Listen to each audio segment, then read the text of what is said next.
Tropical storm Umberto developed just as we're starting to wrap up September and may have another one close behind. Here is the very latest, and I keep it wide because this is also an area that we're watching, Invest 94, and these two could play a big role in their future depending upon the development. Now right now we'll focus on Umberto with winds of 45 miles an hour. The forecast has changed with intensity increase. Now the forecasted track, this has actually been fairly well established by the models, and really we have been looking at this if it were to develop, moving right in between Bermuda and the East Coast. But notice the forecasted strength now at Category 3. I was just looking at some of the ensemble members, and there are several that even indicate it could become a Category 4, kind of following right along the path of Gabrielle, which though stayed to the east of the island, Bermuda, whereas Umberto will stay more to the west, putting the island more on the worst side, but hopefully the core of the storm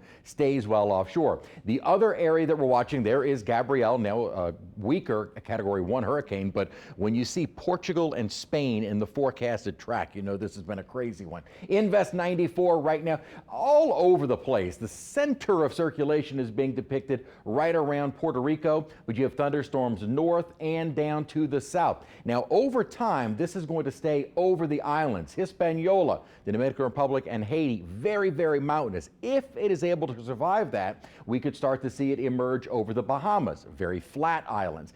As we head into early next week, that is when it's going to be very interesting to see how or if at all these two systems interact with each other. What the GFS has been leaning toward is that Umberto, as the stronger of the two, just kind of absorbs the energy from 94. The Euro has them, though, as two distinct storms. What also is interesting is that none of the models right now are indicating the Fujiwara effect, which is when these two kind of rotate around each other or kind of a center point. Models not indicating that right now. What they are hinting at is as we get toward the middle of next week, Umberto here gets lifted up by an upper trough and it misses out on 94, which could be Imelda. If that is the case, we could see it even by late next weekend, still sitting off of the East Coast. A lot of uncertainty with these systems. What we do know though right now, not a threat for the Gulf.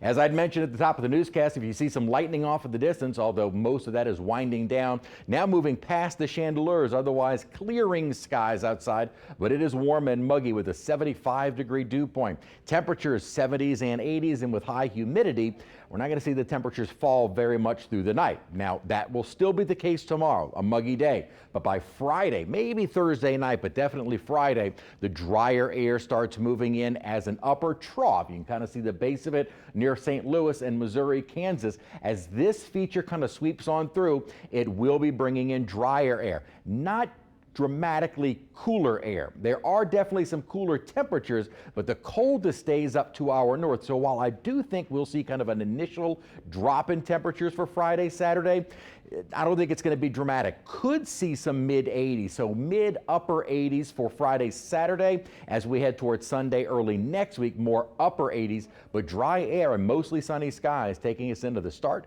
of next week.